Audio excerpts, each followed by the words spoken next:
Esquece tudo agora e respira fundo, porque o que Boruto acabou de fazer não muda só uma luta, não muda só um arco. Isso muda completamente o destino da história. No capítulo 29 de Boruto Two Blue Vortex, acontece algo que parecia impossível até há pouco tempo atrás. Boruto volta a usar o karma, mas não é um karma instável, não é um surto fora do controle, é um uso consciente e autorizado. E quem confirma isso não é qualquer um, é o próprio Momoshiki. Sim, Momoshiki afirma com todas as letras que Boruto agora tem acesso total ao karma e a tudo que esse poder carrega. Isso não é um detalhe jogado ali por acaso.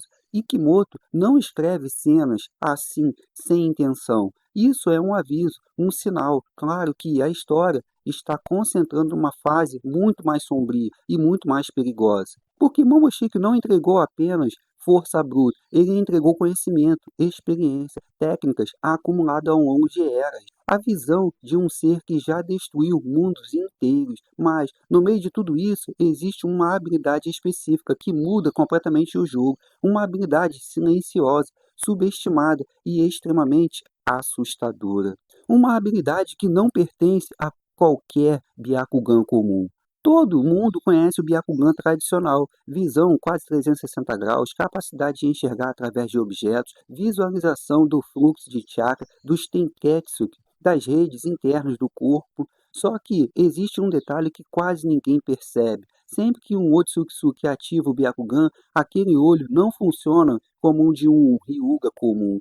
Cada Otsutsuki possui variações únicas dessa técnica ocular, e essas variações refletem diretamente o papel daquele ser do universo. O Byakugan de Momoshiki é diferente de todos. Ele não serve apenas para ver o presente, ele permite enxergar fragmentos do futuro, e isso não é teoria solta, isso já aconteceu mais de uma vez. E a primeira vez foi quando Momoshiki olha diretamente para Boruto e diz que ele perderá tudo.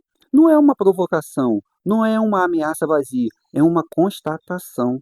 A segunda vez é ainda mais pesada, quando o próprio Boruto tem uma visão do futuro e enxerga as consequências da onipotência de Eida, a vila inteira se voltando contra ele, o mundo sendo reescrito e até Mitsuki o traindo. E agora presta atenção num detalhe importante. Sempre que essas visões acontecem, o Byakugan de Momoshiki está ativado. E às vezes, ao redor dos olhos aparecem, o olhar muda, é como se ele estivesse encarando o próprio destino, sem piscar. E isso não é uma interpretação exagerada. O próprio Ikimoto já deixou isso muito claro. Aquela visão do capítulo 75 não veio de Kashin Koji, ela foi causada diretamente por Momoshiki. Mas aqui vem o ponto mais importante de todos. Isso não é uma profecia absoluta.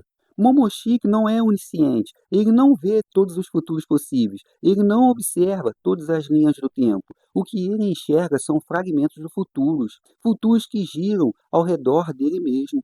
E quando você entende isso, tudo começa a fazer total sentido. Se aplicarmos essa lógica ao Boruto atual, existem duas formas dessa habilidade se manifestar. A primeira é passiva, como aconteceu no capítulo 75. Boruto simplesmente vê, sem querer, sem escolher. E a segunda forma é muito mais perigosa, ativada. Boruto escolhe quando enxergar, e a diferença entre essas duas formas é absurda. Momoshiki só enxerga futuros diretamente ligados a ele. Já Kashin Koji, com sua habilidade técnica das 10 direções, consegue observar múltiplas ramificações do tempo, possibilidades, caminhos alternativos, finais diferentes. É por isso que Momoshiki nunca conseguiu ver claramente o futuro de Sasuke ou de outras pessoas aleatórias, mas o futuro de Boruto, essa está completamente conectada a ele.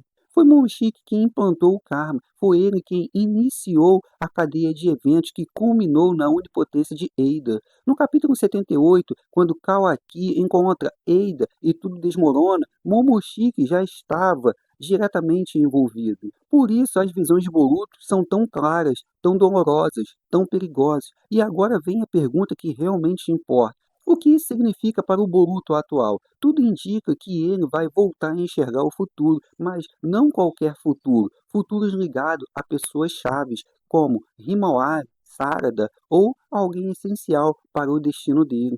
Porque essa habilidade só funciona quando o futuro gira ao redor do próprio Boruto. E isso bate direto no tema central da obra. O futuro pode ser mudado? Boruto está tentando quebrar o destino, Kashinkoji também, mas até onde isso é possível?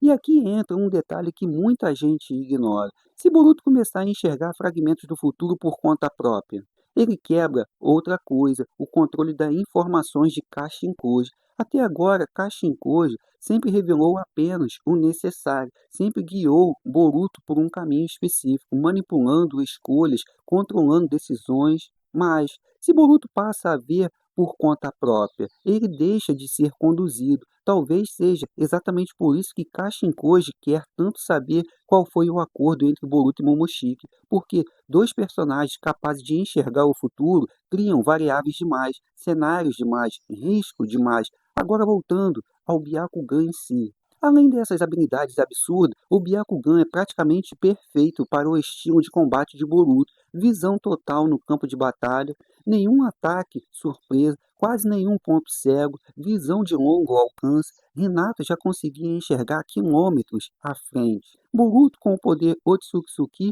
vai muito além disso. E claro, a capacidade de enxergar o fluxo de chakra torna qualquer luta contra múltiplos inimigos muito mais confortável, principalmente se for a curta distância. Mas existe um problema muito sério. As cópias do Mamute não funcionam como clones comuns. Eles não perdem chakra, não enfraquecem.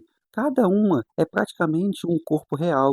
Kashinko já deixou isso muito claro. Para derrotar Mamute, é preciso eliminar todas as cópias, destruindo os seus olhos. Mesmo assim, o Byakugan continua sendo essencial, não só nessa batalha, mas nas guerras que ainda estão por vir. Contra a Jura, contra novas entidades, contra ameaças que nem imaginamos ainda. Mas, sejamos honestos, o que todo mundo realmente espera é o retorno do Rinnegan, principalmente se for na palma da mão de Boruto. A capacidade de absorver ataques, anular jutsus e devolver tudo com o poder dobrado, mas existe um limite. Eles estão em Konoha. Boruto não pode simplesmente liberar ataques de destruição em massa sem colocar tudo a perder. Por isso existem dois cenários muito mais inteligentes. O primeiro, Boruto usa o Rinnegan de forma estratégica, absorvendo chakra, condensar e transformar em projéteis compactos, exatamente como Momoshiki fazia. E não, isso não depende apenas dele ser um Otsutsuki. Momoshiki já liberou todo o acesso ao seu poder. Boruto pode usar essas técnicas imediatamente. O segundo cenário seria ainda mais interessante, o poder de Kinshiki. A manipulação de chakra para criar armas. Boruto pode revestir sua espada, alongar a lâmina, expandir o alcance, transformar um único golpe em uma varredura devastadora.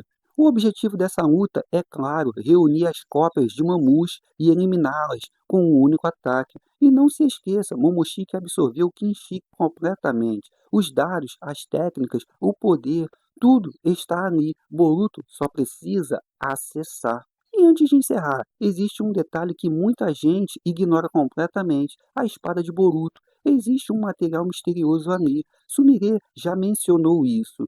E esse material pode reagir ao chakra de Boruto de uma forma totalmente inédita. Talvez esteja escondendo uma habilidade que ainda não vimos, algo capaz de mudar novamente o rumo da história. Mas isso fica para um próximo vídeo. Mas agora eu quero saber de você. Você acha que Boruto ainda está sendo subestimado? Você imagina que o Rinnegan vai aparecer no capítulo 30? Deixe sua teoria aqui nos comentários, vamos conversar sobre isso. E se você curtiu essa análise, já deixe seu like, se inscreve no canal Pausa Nerd e ativa o sininho, porque tem muito mais conteúdo insano vindo por aí. E compartilha com seus amigos. Inclusive tem outro vídeo aparecendo agora mesmo na sua tela. Clica nele e continua aqui com a gente maratonando o canal. A gente se vê no próximo vídeo. Estamos junto, galera. Fui!